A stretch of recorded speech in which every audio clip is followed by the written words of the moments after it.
Hi there, my name's James Heidema. My son is also a coach and trainer working with leaders in large multinational organizations. His name is Paul Heidema, and you might like to look for him on YouTube and Instagram and other places. He released a short video today about the value of open-ended questions when dealing with leaders and encouraging leaders to be open in their conversations with you. My experience is there are really four kinds of questions that you can ask, two which I like much better than others. There's the closed-ended questions, of course, that end in yes, no, 1925, 4 pounds, whatever. There's the open-ended questions that Paul talked about, which are things like tell me more and why do you feel that. More, they're how, what, when, why sort of questions. So it causes the individual to give you a lot more information.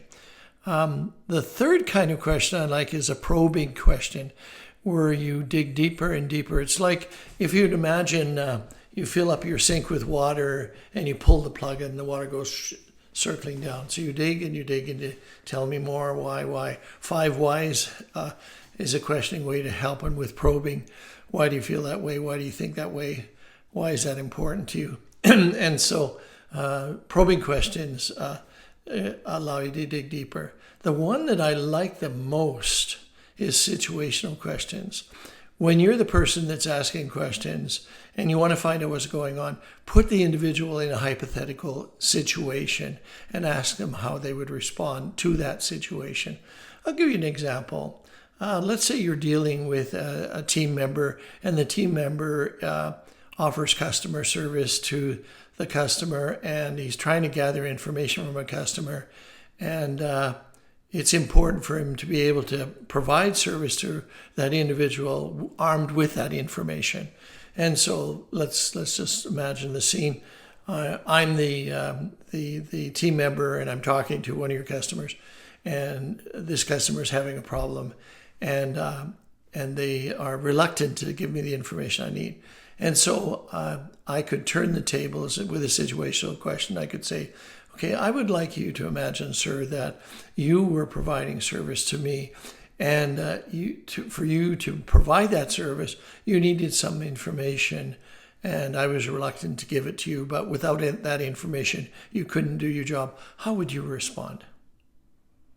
And then stop and wait and see how they would respond. Another one, let's say you're sitting down with someone and you need a piece of information about how they value something.